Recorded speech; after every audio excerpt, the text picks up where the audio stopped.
نبی صلی اللہ علیہ وسلم نے فرمایا ان القرآن یلقى صاحبه یوم القیامت حین ینشق عنہ قبرہ الرجل کالرجل الشاحب تک، کہ بے شک قرآن اپنے پڑھنے والے سے ملے گا. قرآن انسان کی صورت میں، آدمی کی صورت میں ہوگا، اس سے ملاقات کرے گا. حین ینشق عنہ قبرہ، جب اس کی قبر شق ہوگی، قبر پھٹے گی اور وہ آدمی قرآن پڑھنے والا نکلے گا تو قرآن اس سے ملے گا. لیکن قرآن کی جو حیت ہوگی وہ کیسی ہوگی؟ کالرجل الشاحب. شاحب کہتے ہیں کہ جو بہت نحیف ہوگا، کمزور ہوگا. امام سیوطی اس کے بارے میں فرماتے ہیں اس کا رنگ بدلا ہوگا اور اس حالت میں آئے گا، کمزور سا، لاغر سا. کیوں ایسے آئے گا؟ کہ جیسے دنیا میں قرآن پڑھنے والا، اور خاص طور پہ رمضان کے دنوں پہ بھوکا رہتا تھا اور مسلسل قرآن پڑھتا تھا، 5 پارے، حافظ قرآن کبھی 10 پارے پڑھ جاتے تھے تو ان کے گلے خشک ہو جاتے تھے اور راتوں کو جاگتے تھے اسی قرآن کی وجہ سے. تہجد پڑھتے تھے، بہت سارے قرآن کے پارے پڑھتے تھے.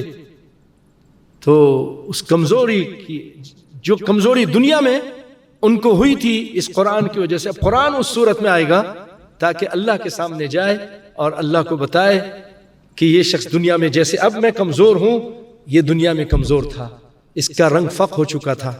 اللہ اکبر، اللہ اکبر. اس صورت میں آئے گا وہ قرآن. فیقول له هل تعرفنی، قرآن اس سے کہے گا کہ کیا آپ مجھے پہچانتے ہیں، جانتے ہیں؟ فیقول ما اعرفک، وہ کہے گا میں آپ کو نہیں جانتا ہوں. فیقول له انا صاحبک القرآن، میں تمہارا وہ ساتھی، صاحب، تمہارا دوست، یعنی تم قرآن کو دوست بنایا تھا نا، میں وہ ہوں، قرآن ہوں.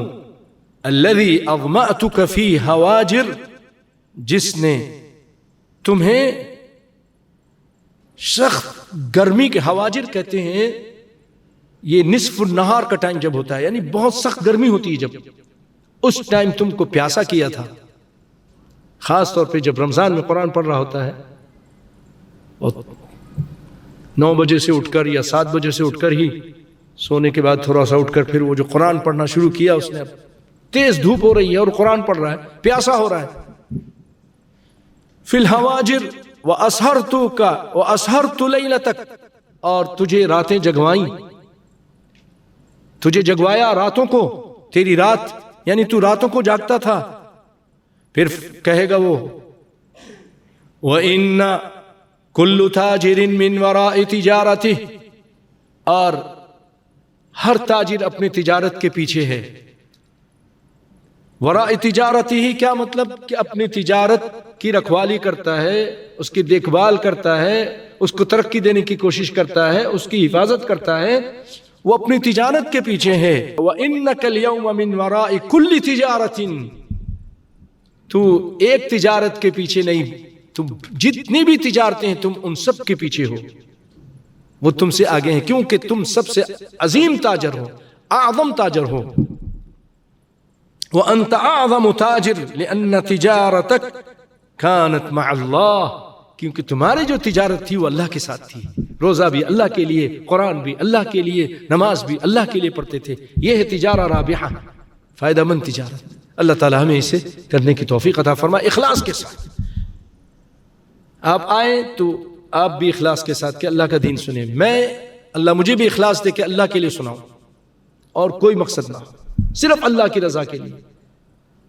دعوت و تبلیغ کا کام ہو، اللہ راضی ہو جائے، دین پھیل جائے، آپ بھی آگے پھیلائیں، یہ مقصد.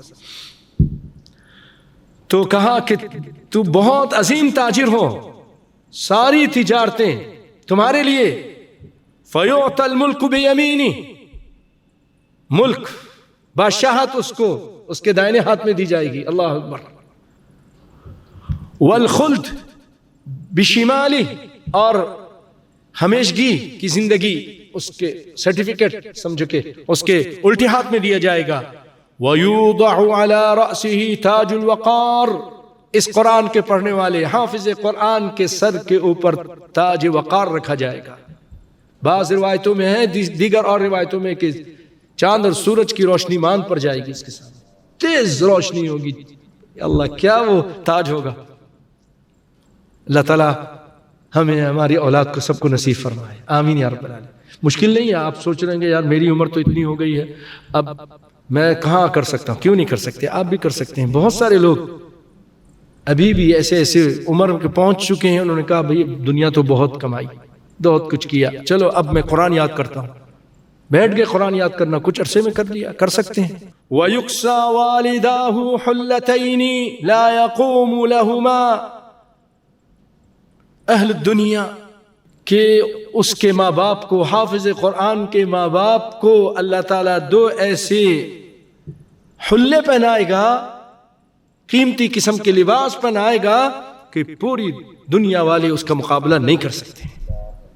وہ لباس پہنائے گا اللہ تعالیٰ. فَيَقُولَانِ، دونوں وہ کہیں گے بِمَا كُسِينَا هَذِهِ، یہ کیوں ہمیں پہنایا گیا ہے، کس وجہ سے ہمیں پہنایا گیا ہے. فَيُقَالُ، کہا جائے گا ان سے، جواب دینے والا جواب دے گا بِأَخْذِ وَلَدِكُمَا الْقُرْآنَ، تمہارے بچے کے قرآن حاصل، قرآن پڑھنے، قرآن حفظ کرنے کی وجہ سے تم کو دیا جا رہا ہے. اللہ اکبر. ثم يقال له، پھر حافظ قرآن سے، قاری قرآن سے کہا جائے گا اقرأ واسعد فی درجۃ الجنہ، تو پڑھ، چڑھ، پڑھتا جا، چڑھتا جا، جنت کی منزلیں طے کرتا جا. وفی درجۃ الجنۃ وغرفها، اور اس کے بالا خانے طے کرتا جا. فهو فی صعود ما دام يقرأ حظا كان او ترتیلا، وہ ایسے ہی چڑھتا جائے گا، چاہے وہ حظا کہتے ہیں تیزی سے پڑھنا، حظا تیز تیز پڑھنا، یا ترتیل کے ساتھ پڑھے، جیسے مرضی آئے پڑھے، اب اوپر چڑھتا جائے گا. اللہ اکبر، اللہ اکبر. بہت زبردست روایت ہے. اس کو امام احمد نے بیان کیا ہے، ابن ماجہ نے بیان کیا ہے، اور البانی رحمۃ اللہ علیہ نے اس کو اپنے سلسلہ الصحیحہ میں بیان کیا ہے.